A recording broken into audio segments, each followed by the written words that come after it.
the game, cause see the boxing voice. Welcome back, gang, for the first time and hopefully many more to come.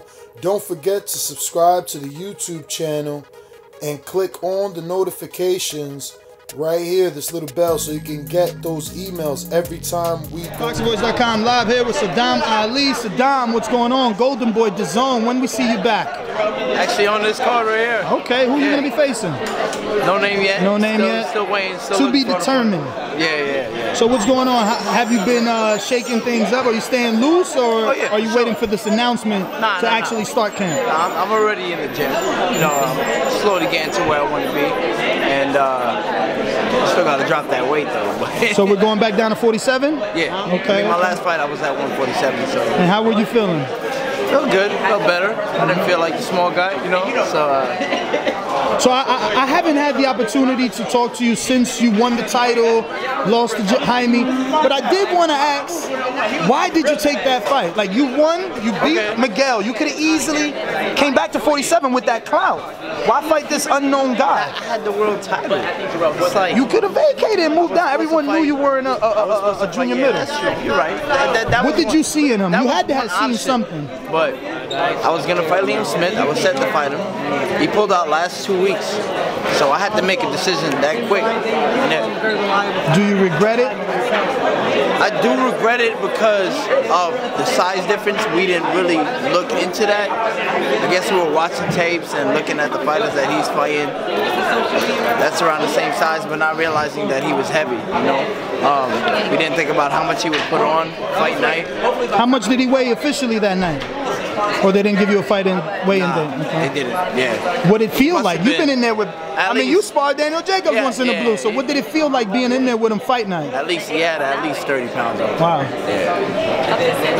And he can punch too, you know, not only against me, like, you've seen he can punch. Yeah. Know? I mean, but I look at life, everything's a learning experience.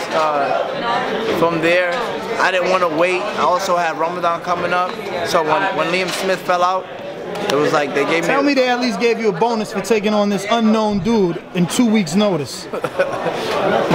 No damn. But I'm good. I'm blessed. You know, I've always been that way. For me, it's not about the money. Like, do I want the money? Of course. Like, I mean, who doesn't? But to me, it's about being great. You know, and that was a knockdown. I got knocked down. I just got to get back up. Like I say, in life, there's times where you have your ups and downs, and that was just one of my downs, and I'm coming back up now. How do you see your future on DAZN? I mean, unfortunately for you, almost a little no man's zone on 47 in DAZN, with everyone being either with PBC and, you know, top rank on that division. It's a little different for me because I never expected HBO to pull out like that and DAZN to come in, you know, like, because I've never heard of it, but it's amazing though. I must say, you know, they're really interested in putting up fights, and I think it's great. Now, you took a long decision when you first started your career. You promoted yourself for a while. You did your own shows in the Aviator Center, and then ultimately you decided with Golden Boy after a good amount of fights. Yeah. Still happy with that decision? Are they still taking care of Sadam Ali? Are you still happy you're here under the Golden Boy banner? Yeah, I'm still happy. I feel like some people can have their own opinions on it and say that they're not good or they did me wrong in some kind of way, but you know, deep down I feel like, you know, it's not like that, and I'm happy with Golden Boy. You know, they've always been there, you know, and even when I had other options, I stayed with them as well. So, you know, I mean it goes both ways.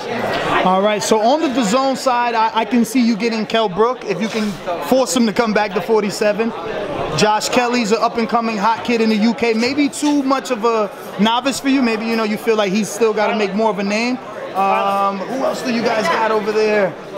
Well, those are two, right? Oh, Jesse Vargas is another one. Brandon Rios just coming off of a loss, but you know, he was linked to fight Vargas. Any of those names that you want to see yourself in, or are you still looking to rebuild and get it situated to that 47 first? Yeah, I mean, I'm still rebuilding, but I'm also, you know, open to any of that. I mean, but do you need them interim fights before those types of names?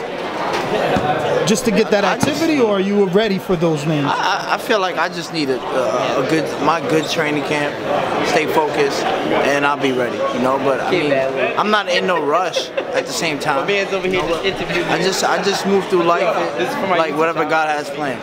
You know, whatever steps I'm taking is where I'm taking, and whatever comes with it comes with it. But the names that you announced, I don't have anybody I'm calling out, but I mean, I won't object to any of that if it makes sense for me as well.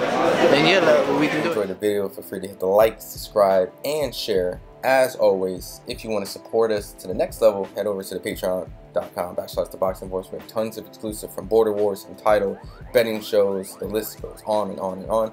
But in addition to that, if you guys have questions for fighters, trainers, and promoters, this is where you can submit them. We will run out, get these questions answered, and put it back on the show just for you guys. Appreciate it. Peace.